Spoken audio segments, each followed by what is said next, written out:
This show is a member of the Sorgatron Media Podcast Network. Find out more at sorgatronmedia.com. This show is brought to you by Slice on Broadway, supporting Pittsburgh podcasting with the perfect pepperoni pizza. Production services by Sidekick Media Services. And listeners like you, supporting us at patreon.com/AwesomeCast.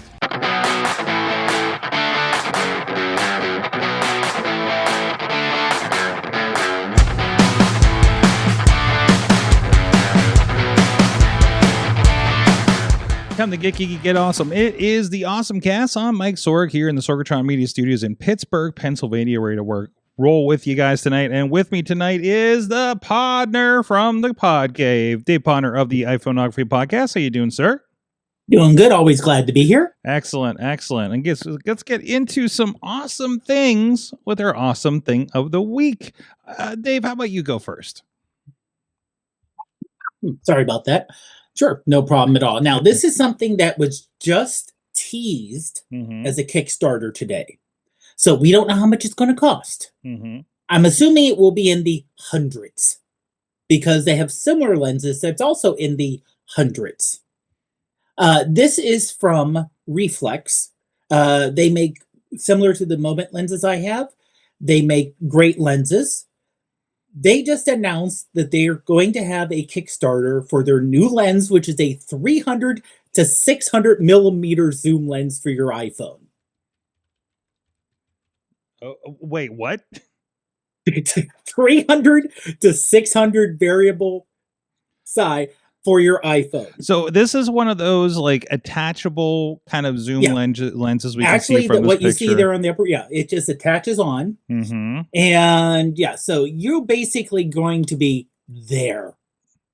It's going. This is just not 2x or 4x zoom. This is going to use the main sensor, so you have the biggest sensor possible. You can see the picture how freaking big that lens is going to be with all that glass. If you put down $1 now, you get early access. So, again, how much is it going to cost? That's again not knowing what the final cost is going to be. Exactly. Yeah, exactly. Which is kind of a wild gamble in the long run. Well, I've asked people, if part of the iPhoneography podcast, do they, because they're the one who shared, is like, any idea how much it's going to cost? They said, well, their 250 millimeter lens, or their 200 and some millimeter lens is already like $200 and some dollars. And since this is variable, I'm assuming a significantly more amount of money. Sure. So this is really a niche of a niche. But if you do use your phone as primary for either video or, just taking pictures, and you need that super zoom, it's an option to look into. Now, of course, you're going to have to buy their case, which is $80. But if you're going to put out $400, $500 for a lens, they may throw it in for free. You're like dedicated to the ecosystem at that point there, right? Exactly. And that is a special case that has the attachments, so that's such a large right. So you can just screw it in. Yeah, just screw it in, and it makes a little more sense there. So I am still like, I know we see kind of but I want to see how this operates. Man, I would love to get a flyer on this thing and just bring it along on something that is like a really run and gun kind of situation, like we do, with a Panasonic X2000 when we do like Baja and stuff like that, right? Yeah. Does that really work in that? Can I do event coverage with something like this? Well, I'm kind of curious to see if it's also going to be something for parents who are like, my Zoom's okay, my digital's okay, but I'm halfway back in the auditorium, or I'm shooting the soccer game, right? Exactly. Because that is like I said, that is a major zoom that you're getting there. So again, it's niche, it's expensive, it's definitely not for everybody. But if it's something that you need, it's actually I think they gave in times X, but I don't see it on the main page here. So this is, so they said they unveiled it. So they unveiled the details of this thing today, March 24th, but this isn't the Kickstarter. This is access to the Kickstarter that will come at a later date that is undisclosed, I believe. Yeah. So yeah, and you do have to way to sign up for the reach. Yeah. Way to create a bit of a. Oh, here I we wish go. I would have thought of this for selling my event tickets. So, Yeah, it says high quality optical zoom up to 24x. Well, and so now they've already, like I said, they already have a 240 millimeter lens. That was their first super telephoto they did back in 2024. They raised $400,000 for it and had 1,200 backers. And they're using this as a pre-order mechanism and everything, exactly. right? Like a lot of these companies are doing this. Like Kickstarter is kind of sorted into that. I mean, if you are still starting like something new, and I think they have a lot of things, because I remember was it not them, Indiegogo? I think I sat in a it was near the Tech Council over there in that just the other end, this side of or the other side of Hot Metal Bridge. They were talking about, like, they have some assistive like organizing for, because the talk was specifically for hardware like this, right? For people that are inventing things, making technical things, making objects. Plus, I mean, you do have, fast 3D printing and everything for something like this too. So it really is kind of a different world than even when we look back then, which is really fascinating, honestly. So yeah. Very cool. So that's the Reeflex, and that is the, what was it again? it's the Ultra Telephoto Pilot. Oh, yes. Yes, for that. So some more cool stuff. And I know you keep an eye on it, and you guys talk about it over the iPhoneography podcast, and you have a lot of great conversations about that. So thank you for bringing that to our attention. Another thing where I was like, I don't know if I'm going to jump into something like this. I wish I had more expendable income to test these things. 100% agree. My level is spending $100 for most of a Virtual Boy that my Switch will go into, so I can play these terrible red games in 3D from 30 years ago. Oof! I still gotta play that Mario Clash and try that out. My awesome thing of the week is, hey, I am a big fan, have become a big fan. I just finished actually this morning the second audiobook for Dungeon Crawler Carl, and I had my wife buy the physical book because she doesn't do audiobooks. So we're kind of all in. Katie and my friend Aaron are kind of guiding me through the world of Dungeon Crawler Carl and everything. And again, I'm seeing everybody. The guy behind me, or guy beside me, heading out to Indianapolis last month. Had the book and just started it when I was starting the first audio book and everything like that. And I caught wind that there was a graphic novel. I'm like, oh, cool. Saw the pre-order, and then saw, kind of went back to it because it's coming out in May. If you want to get a physical version of the Dungeon Crawler Carl book. But it turns out it was from a platform called, it says, collecting the Webtoon series. I'm like, okay, what's Webtoons? And what I found was a website. And again, I've actually never gone to the .com, so I'm bringing it up here for the site for you guys for the first time. Oh. I've been using the app, okay.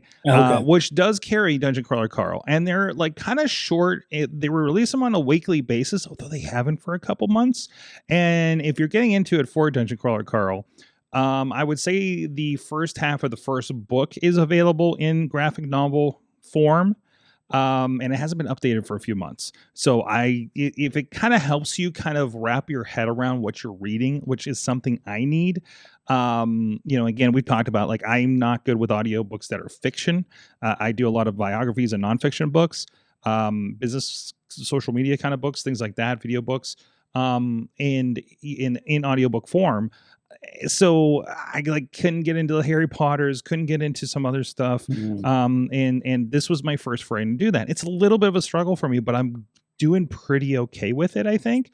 Again, I finished 2 books, and I'm excited to start the third one. I got some flights coming up here, which, as long as those go okay with things. I got some long flights to Texas and Arizona that I'll be catching up on, hopefully getting through book 3. And Audible's been great for that.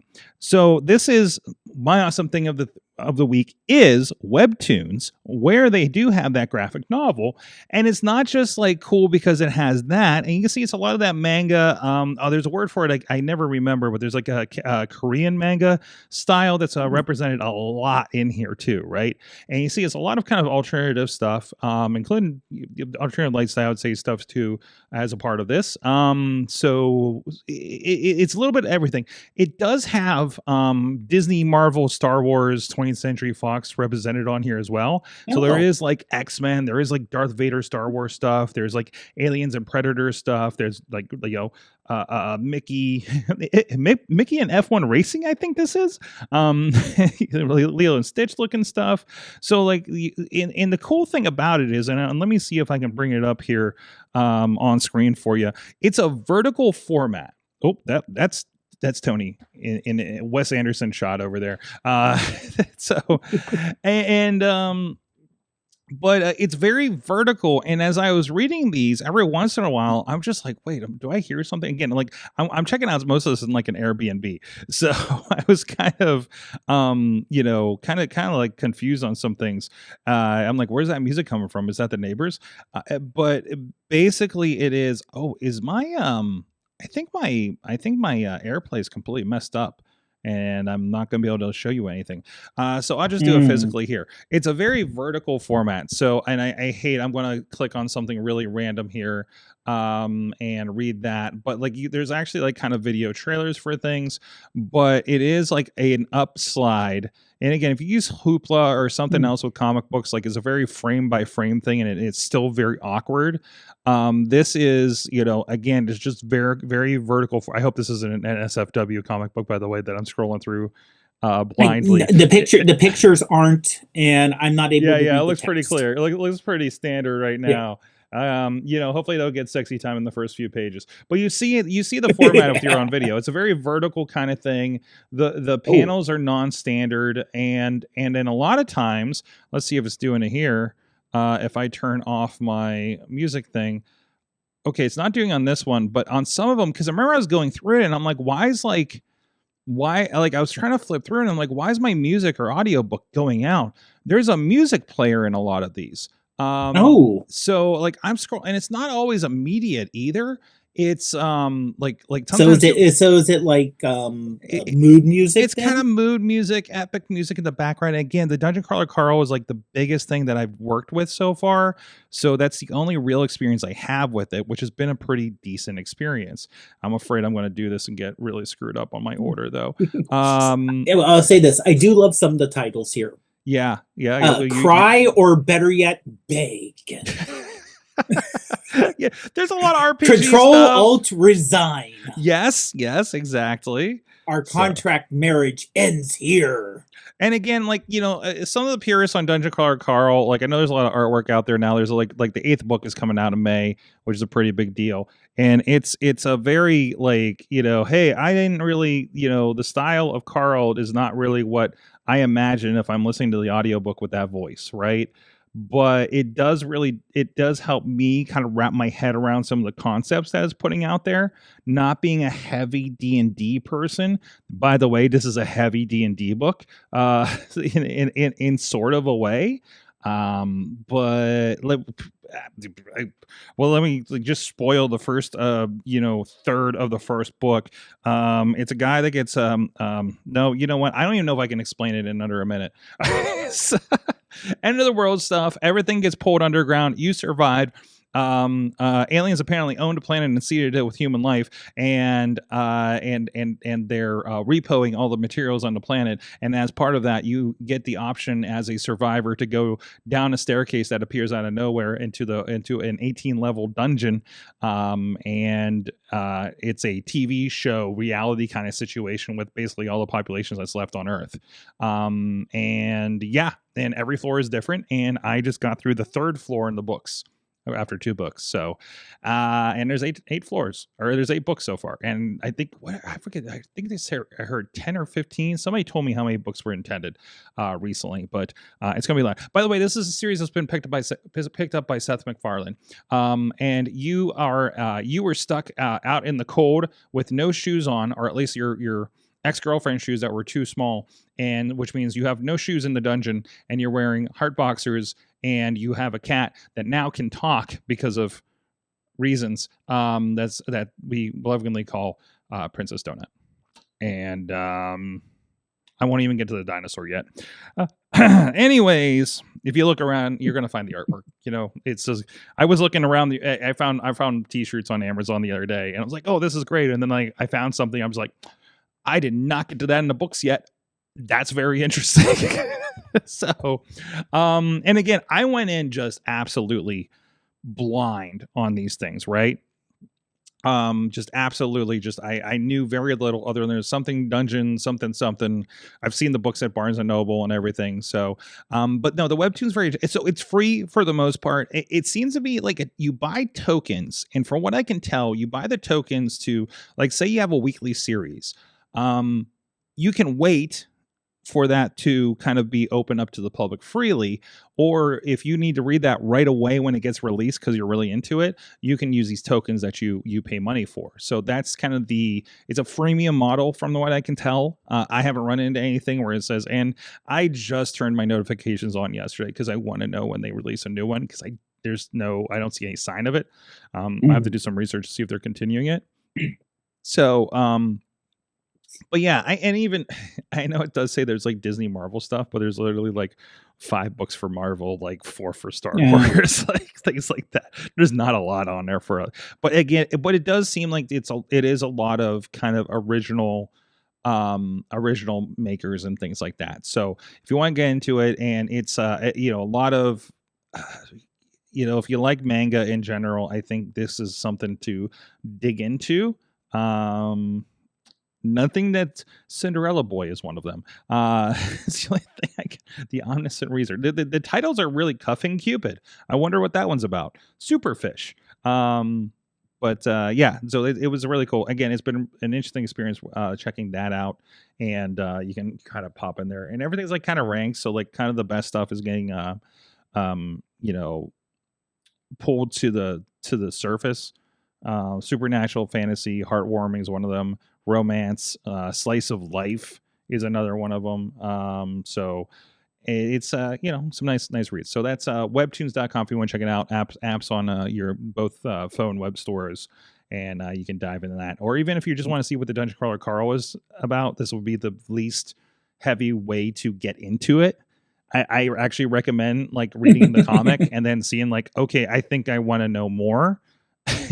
and maybe hop into some of the books. Yeah, I actually read it's a little Wikipedia on Dungeon Crawler Carl. I heard it, don't know much about it. Mm-hmm. And when you see like book 1, 18 hours, book 2, 22 hours, I imagine that's the audiobook.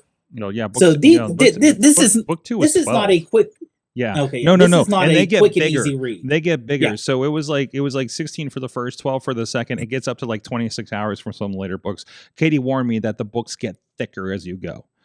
So I'm really interested in that. And like every floor is an entire like ecosystem and different rules and all that kind of stuff. For the NPCs and everything. So it's sci-fi mixed with like Dungeons and Dragons a little bit. They reference a lot of that stuff with some video game elements to it. It does. So I was talking to somebody that said it feels very Ready Player One. I'm so sad I'm talking about this today and Katie's not here. So I'm really interested to see what she thinks of what I kind of dived into. I'm sure I'm forgetting some stuff, but Matt Dittman is the author. Another book that he's put out that I know she's going through or is mostly through right now. It's of what I understand is maybe a similar vein is Project Bounce House is the other one. There is a lit RPG book series. Apparently this is a thing too. It's called a lit RPG, literary role-playing games, kind of thing. So I guess you would call it just books based on like a Dungeons and Dragons kind of system, kind of things, which it is really. They get I can tell you in the audiobook, there's like 2 hours of just like one guy telling you the rules of the game. So, which there are a lot. This is why I don't get into Dungeons and Dragons as much, because I just feel like there's too much and I never knew what was going on. I played more Vampire the Dark Ages than anything, just because that's the group I got into later with my coworkers. But other than that, either way, yeah. Go check those out. Webtoons.com. Get a little bite of that and check out, I guess, side off something is Dungeon Crawler Carl, which I'm sure we'll talk a lot more. Because I think if you don't know about it yet, you're going to know a lot about it really soon when they release the series. And everybody's going to do the thing like just happened with Project Hail Mary, which is another thing I can talk about maybe on Patreon. Then because I'm really geeked about down that one because we watched that last night. And it's very, very, very, very Very, very good. But of course the book is out, and there is the debate of you should have listened to the book before you saw the movie. And it's like, you know what? I want to watch the movie and not know what's going to go on in the movie and have that experience. And I'm really glad I did. So, and maybe I'll check out the book later when I'm done with these 8, 9, whatever books of Dungeon Crawler Carl. So there's that. You know, somebody who is also reading Dungeon Crawler Carl and has been poking about it, and actually is the one that told me to do Hail Mary, the book, before the movie. I said, I'm not getting through that this weekend, is our friend Chachi, and he has a video game minute. Hey kids, welcome back to the Chachi Says Video Game Minute. Here's as much video game news that I can cover in about a minute. Pittsburgh Police teamed up with the Pittsburgh Arcade Collective for the first ever pinball with police at UPMC Children's Hospital. They brought in 8 full-size pinball machines and had some much-needed fun time with the children receiving treatments and their families. A Minecraft world is being created at Chessington World of Adventures in Greater London. The world will feature the first ever Minecraft roller coaster, the world's biggest Minecraft shop, Minecraft-themed food, and interactive adventures. The area is scheduled to open in 2027. And lastly, the LEGO Batman Legacy of the Dark Knight game has changed its release date to a full week earlier. Originally scheduled for May 29th release, it's now coming out on May 22nd. No reason was given, but who cares why? Thanks for watching this week's Chachi Says Video Game Minute. We'll see you next time. Thanks, Chachi, for that video game minute. And thank you to our Patreon supporters at patreon.com/AwesomeCast, including our friends Brian Crawford, Cynthia Klosky, John DeGore, and Dave Podnar. And you can use code Dave26 at gcxc.com/eventspa for a discounted registration for races. Oh, wait, look what you got right there. Yeah, GCXC. You got the hat. I got the tassel cap from this year's Frigid 5 Miler with the abominable snowman on it. You be tosslin'. Hey, baby, tosslin'. Oh boy. Hey, do you want to get into you want to discover something with me that I saw on an ad, and I pulled the website so we could look at it later because it looked really fun. Sure.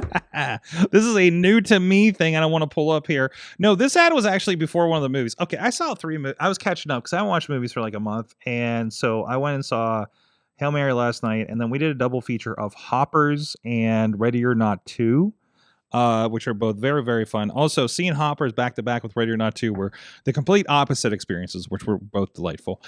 So they like to explode people in Ready or Not. If you haven't watched the first one, spoiler alert. No. It is hilarious. It's a slasher thriller, kind of thing, but it's kind of a fun concept. So this is over at Board.fun, and we've seen, over these years from 2010 when we started this, I remember the virtual game board, the 3D game board was a lot of things that we talked. We talked with somebody not in the last couple of years that was part of a company that did like that virtual pop-up, kind of game board for like we were talking about like the Tony Stark table kind of concept, right? This is not that, by the way, but it feels akin to that. So it's just called Board, as in board games, board game feel, video game magic. So the idea is it is an interactive surface. There are physical objects you use on top of it. Oh God, that's very spinny. But the idea is you use physical objects on the board to play your games. And again, board games, there's like an asteroids game that was shown there, and they're making bubbles with these things, and it's a very interesting kind of concept. It's looks like it's really trying to kind of supplement that family game night board game experience, but now I don't have a bunch of boxes of games I never get to in my closet. So it's just a matter of the pieces, and I think the pieces, like I don't know if the pieces will come with it. We'll investigate that here in a moment. But again, and the games they're not like brand games or anything, but they're like kind of some okay, so they come with there's kind of packs that looks like that for each game. Like there's a daily build which looks like a Tetris kind of thing, right?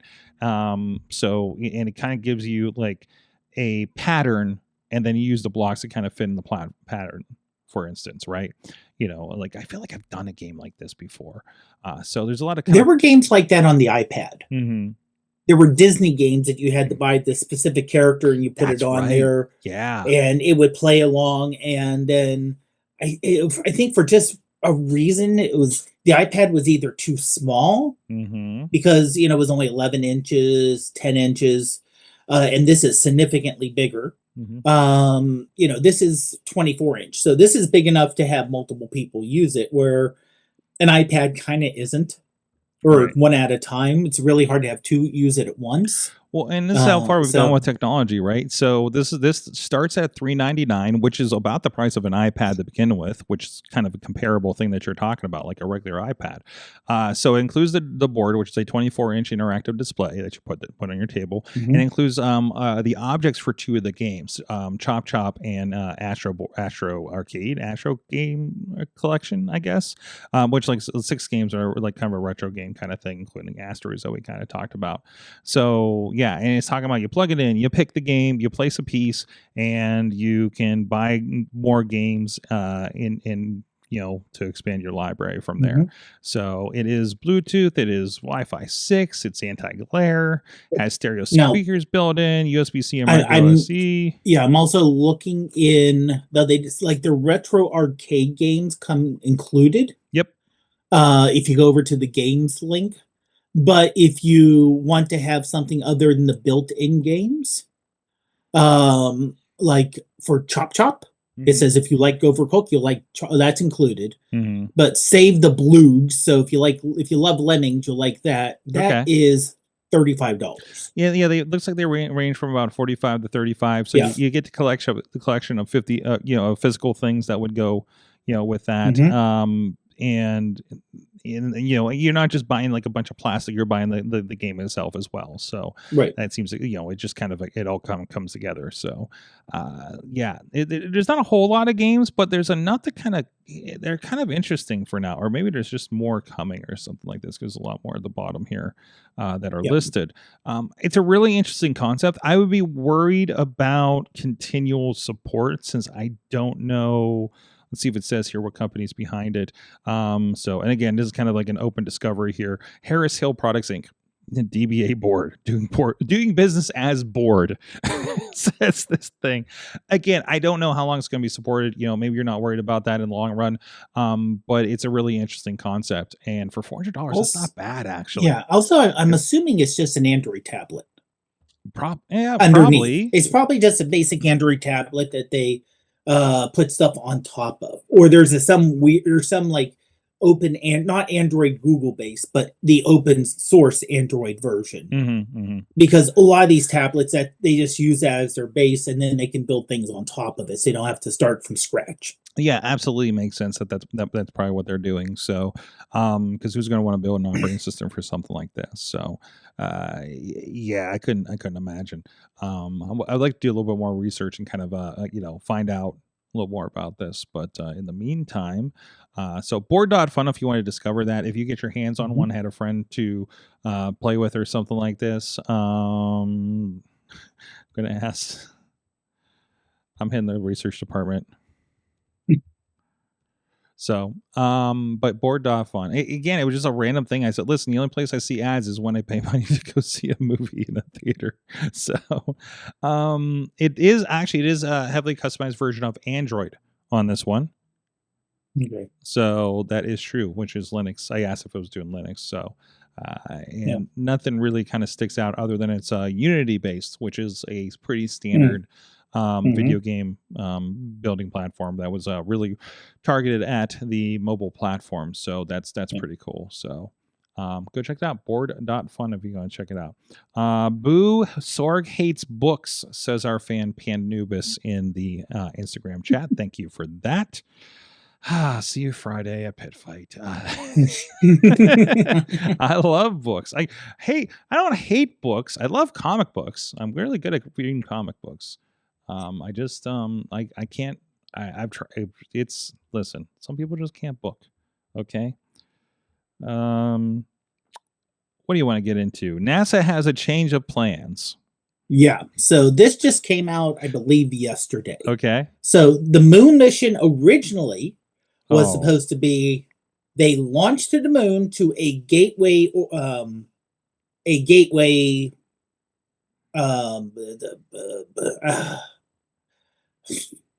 I considered it a slingshot. Yeah, well, no, it was a slingshot, but was supposed to go to a gateway would orbited the moon. Yes. And then you would transfer over to a ship that just went up and down between the gateway and the moon. Yes. Well, they decided the gateway wasn't worth it. Oh, it wasn't worth it. It's not working. It's taking too long. We're scrapping it, even though part of it's already built. So what they're going to do is use everything that they learned and put money towards to build a lunar base. Okay. So it will be more of, we're going to launch from Earth to the moon, land from that, and then come back up. So there's not going to be like a lunar space station. That's I don't know why I blanked on space station, but there's not going to be a lunar space station. So your rocket's going to come from Earth, go around, land, come up, and go back. So, and they're going to try to increase the frequency, but they're also said we're going to put an additional $20 billion over like 7 years. I think it was what it said, which 20 billion is a lot of money, but 20 billion over 7 years for building a lunar base. And this includes significant increase in cadence of lander missions through commercial lunar payload services and other programs. Right. Is phase 1 running 26 to 28. So, there's going to be, I think they're definitely opening this up generally to commercial, right? I'm trying to see, so what exactly are we doing on the moon? Is this for research? It's research. It's both biological research and manufacturing research and astronomy research. Okay. So and just getting to know the moon a little bit better, because you figure it's been over 50 years since we've been to the moon. We literally don't know much about the moon. So, we know we know we know we don't have a lot of moon rocks. Not enough to, exactly. We don't have a lot of moon rocks either. No. Because to carry them back to the Earth is a lot of expenditure of fuel and everything else. So we can maybe find out what's more about the moon there. And this is almost a testing ground to understanding a separate lunar or a separate orbital, separate not structure. Yeah, what am I looking for?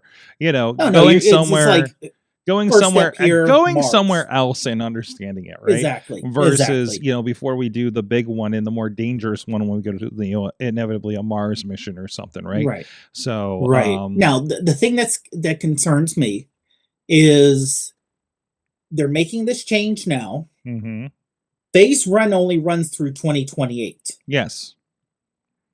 Phase 2 starts in 2029. Sure. What happens if there's a new administration that completely disagrees with what's going on? Just decides we're not going to do this. It's like, no, we actually want this instead, or we want this Is this instead. just NASA? Are we working along with people like the International Space Station? No, this is NASA. Okay, straight this up is pretty NASA. much, yeah. Right. But we're doing very little cross country working together anymore. Yeah, we kind of backed off on that, didn't we?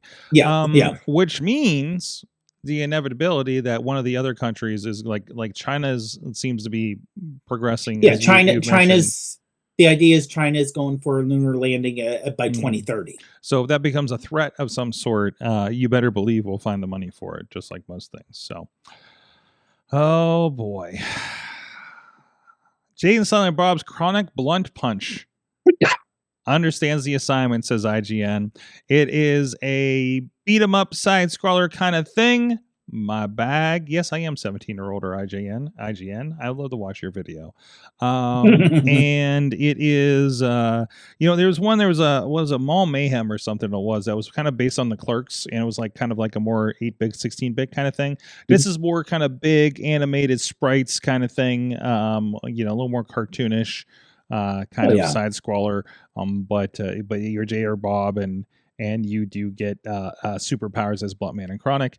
It is coming out on 4/20, which If you get it, if you get it, you get it. It's really oddball. It's I'm getting some of these references here. So, you have assist powers with the other clerks and stuff too. So, oh my. But yeah, there's a lot of moving, and looks like a moving of interesting body parts in that last deal too. So there he is as is he Blunt Man or Chronic? I forget. I believe he is Chronic. I don't know. I just say them together and I always forget which one's which. It's the tag team syndrome that I talk about on the Irish show. But yeah, just the references from Dogma I'm noticing in there. This is going to be a day one buy on me. I don't care how much it is. But it's 45-minute chunk of the main story. This is on the demo that they did.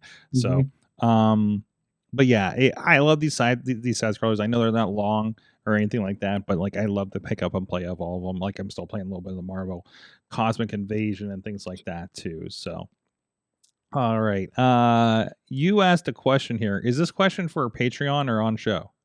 It's bolded. Well, it's bolded by accident. Okay, what is the question that you were posing here, Dave? Well, would you let Claude, which is Anthropic's AI chatbot, control your computer and do things for you?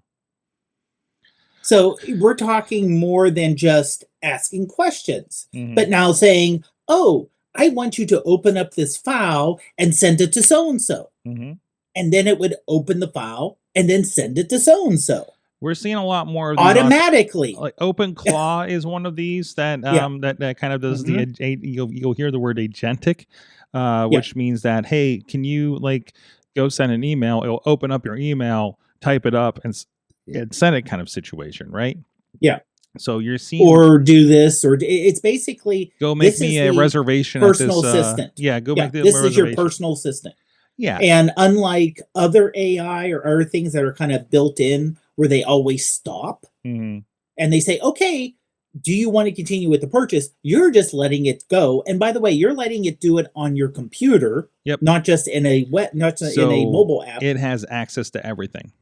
Yeah. And the thing is, it not only does it, you say, oh, I'll get access to this and this and this. Well, you may give it access to a particular program, but that program needs access to another program to do what you asked. Well, it now all of a sudden has access to that other program. Like this one is like, I have 150 pictures on my desktop. Can you batch crop them? Kind of thing. But man, like things where I guess you're not interested in having a human eye on it. Hey, I just need to use a square. I don't care. Because I know what they are, and I know if I square them, it can't really be screwed up for the most part, right? So, but yeah, that's interesting. So this is also, how much do you trust your AI not to mess up? And is it a task that, like, I've heard of people say, yeah, I tried to buy this or something like that, because I gave it access to my bank account or something like that, and then also we keep hearing these stories, and again, I take them with a little grain of salt, but things are just like, it decided that it needed to do this, which is not what I needed, but it thought it knew better than me, which already sounds like half of the sci-fi movies we watch. So in this case, it's it'll look it's for the right little tools, unnerving. It's a little unnerving. It looks like the task via connectors with apps like Google Calendar or Slack, if the tool or connector isn't available. It will actually type, if there's no API, it will actually move your mouse and type, simulating a human being at the keyboard to actually get it done. Wasn't Windows doing something like this too with Copilot?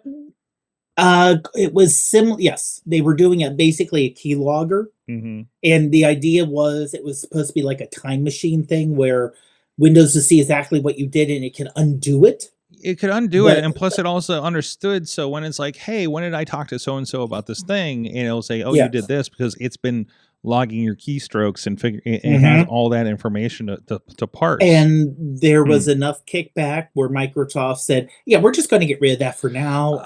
Because it was like, we're getting rid of all the data. It was a keylogger, plus I believe it was taking periodic screenshots of your computer, right? Which could be sketchy too. So this is something where I feel like I would use it if I had a like sort of a black box to use. I know I don't do X kind of work on here or something like that, but the problem is I don't operate that way. Everything's kind of everywhere all at once for me.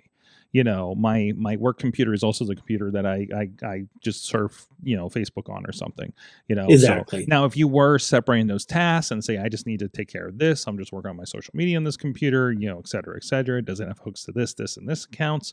Like, I feel like. But I would say no one does that. Nobody does that. Small companies, companies which are single-digit people, like Sorgatron Media, you don't have the resources to have multiple computers. No, you're doubling, and larger companies like mine, where we do have hundreds of people are going to go online to Facebook or to YouTube on their work computer anyway, or pay bills on their work computer, even though it's. Should you not? People are going to do it. It's such a peculiar unknown that I don't like. The trust isn't there yet. No. Do you want? Yeah, it's like okay. Give a stranger access to everything you have. As Tony is sitting here on all my social medias, tweeting the show right now in the studio, by the way. Which also is something that I have to highly consider. Right? I was like, okay, I'm giving access to all these things. I do I trust them to not do anything weird on there? Right? Because I've had that before. I've had back before social media, when we had a blog, somebody had a very personal bashing blog post, and we had to be like, yo, you can't be a part of this anymore. That's the same thing, when they always talk about, hey, just have somebody from like get on Fiverr and have somebody from Pakistan like be your personal assistant, and which means I have to give them access to everything that I need done, right? Which scares the bejesus out of me when it comes to those kinds of things. If I can't trust a person to do it, or a person from who knows where to do it, or whatever the case may be, like I'm not going to trust an AI to do it. And it's similar to the story from a couple of weeks ago where they found out that Meta glasses, to train Meta glasses, they were actually having people in, I believe, Nigeria or Kenya physically look at your images and say what it is. So that would train it that way. People are like, whoa. This is AI. This should be computer. Why is there someone in Africa, which is disclosed somewhere, I'm sure. Yeah, it's somewhere in the text, of course. But we barely trust the companies with the stuff that we can see. So man, I think it's an interesting experiment. I think if you have some protections with you, you don't have anything sensitive on your computer that accident says, hey, these look like good pictures, and it's like very private pictures or something, for some reason. Why'd you put all my pictures of my receipts and my bank statements up on Twitter along with the social media posts? That's such a weird choice that you decided to make, right? So like I worry about that as it is now, because there's things where it's like, oh, hey, show me, I'm going to show you like the history of your photos. It was like, okay, you're going to show me like Red Robin receipt from 2018 for some reason one day. Like they used to do that. Honestly, some of those used to do that. Oh yeah. They seem a lot smarter about it now and say, hey, I see there's a receipt. You want me to put this in a different folder or delete it or something? Or, hey, I see all these are screenshots. Let's not, do that. So that's come around generally, but still, like not there. Like these guys have a lot of work. I don't know if they know it. I don't know if the higher ends on these know it, but they got a lot of work to get. That's the other trust amongst the consumers. I mean, some just don't know and just sign every TOS, and I mean most of us do, but yeah. We also don't have a choice, but I would say a lot of the developers, it's always a choice, are not end users. They're not even close to the majority of end users, so they're going to think about completely differently. If they're doing something, some of these guys are using for coding and things like that, they're already doing this. You know what I mean? Yeah. They're already have something in a box that they can just be okay with. So allegedly. So either way, I think those are interesting. We'll see what happens with those. So what else do you want to talk about here before we get out of here? Well, we'll do something positive. Okay, let's do that. So this is the TikTok. Now, this person... I'm sorry, go ahead. This is the TikTok. I thought the TikTok story. I meant the TikTok story. I thought we were just saying it in a fun way. It is the TikTok, like the Walmart and the Facebook. Hello, fellow children. So this is the TikTok story. This person trying to learn Spanish and started to just use it day to day. And her story this is Kimmy Raina on the TikTok. Yes. And she started off by saying mira mira un gatecito. And it's all, like her a lot of times dealing with it. So the nice thing is it is captioned, and at least on the app it's also translated in the caption. So it's actually, you can, the easiest way a lot of times to learn a language is to see it being used. And plus, it's cats on the internet. Yes. Got my attention. And it's her 2 cats in the house. It's the cats outside, who she nicknamed Senorita Calcetines for the black and white one with socks. And Senor de la Noche for the all black cat. Nice. Nice. And it's again, there's so much annoying, depressing stuff out there in social media. And like I said, she didn't start this to do anything. She was like, hey, I'll do this. And then she started to do it, started to get popular. She wrote a book about it. So it just kind of took off as far as I can tell, just an organic taking off of something that people had interest in. Interesting. So, I mean, are you finding yourself, like, so you think this is a tool, like you're learning Spanish from this? Because she's talking about animals, so that kind of helps. Right. And what going around, and it, honestly, it does help in terms of, I recognize a lot of the words because of the 1,400 day streak I have on Duolingo. Oh, that helps too. I think you kind of need that. Well, I think that's it, because between you got this, I've been trying to watch a lot more AAA on WWE. Also, I appreciate that they're letting people cut promos in their native languages on like WWE Raw and things. So I feel like I have kind of a word exposure kind of thing going on here. I think if I was still on Duolingo consistently, I'd be catching more of that, right?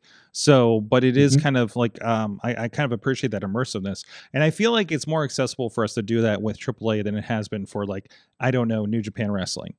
So it's also Spanish for an average American person who only learned English growing up. Spanish would be an easier language, I think, because they're closer related than Japanese is to English. Maybe, my guess. For Japanese, you talking about for the wrestling? Well, I'm talking about, like, if you're just trying to pick up someone talking in Japanese. Yeah, it's kind of a different animal. It's a really hard translation, and I think for both sides. So, because I know there's some people we know that might be on wrestling shows that were trying to learn Japanese and said it was very, very, very difficult. So, but anyways, not somebody that did things the easy way, put it that way, but they did works very, very well for them. But anyways, I do have one more story I want to do real quick. Go ahead. On the top part for the Women's History Month. So this is about both a woman pioneer in the space, and this is back in Apollo days, and a badass.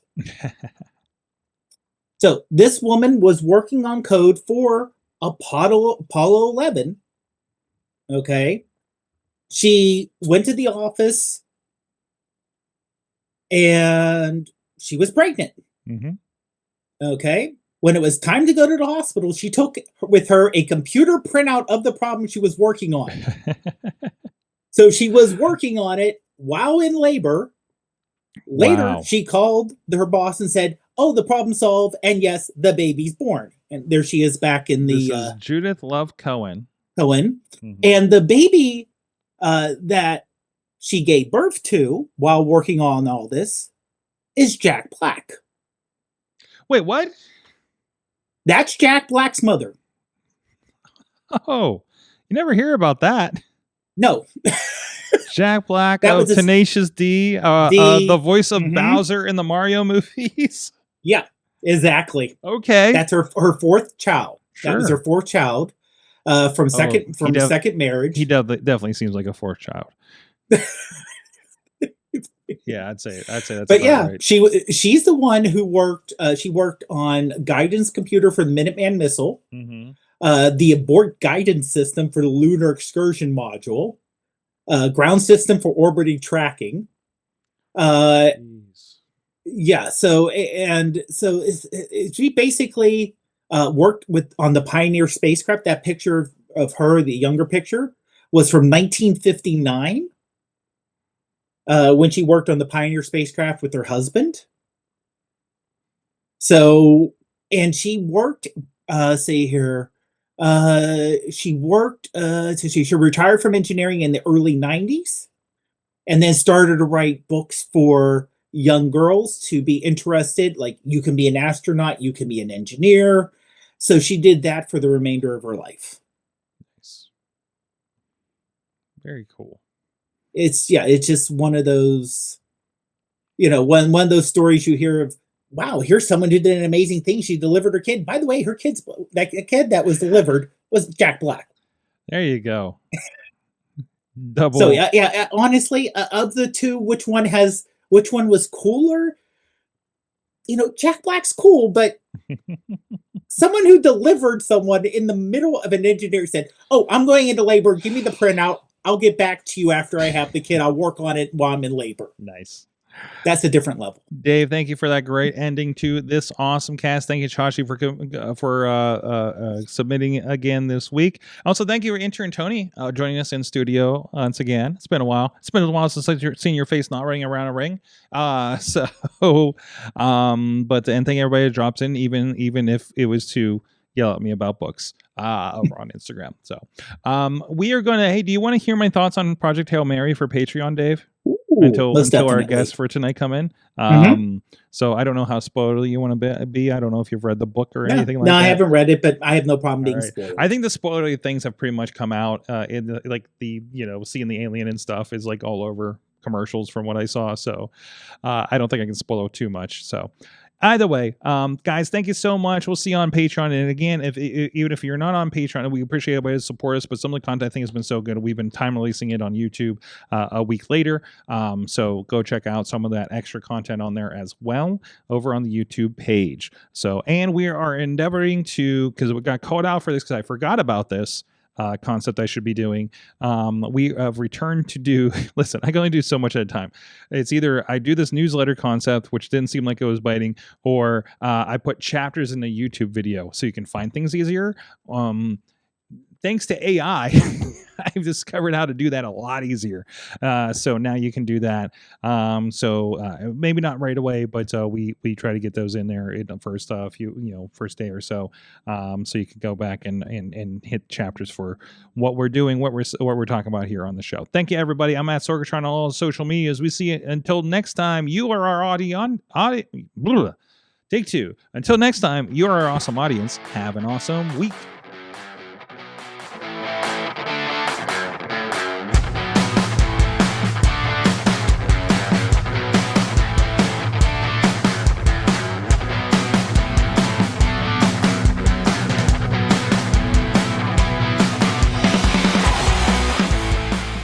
This show is a member of the Sorgatron Media Podcast Network. Find out more at sorgatronmedia.com.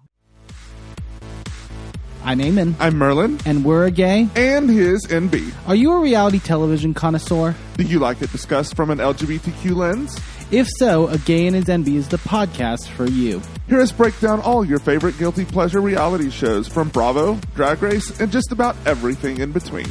Listen to A Gay and His NB on Apple Podcasts, Spotify, or wherever you listen to podcasts.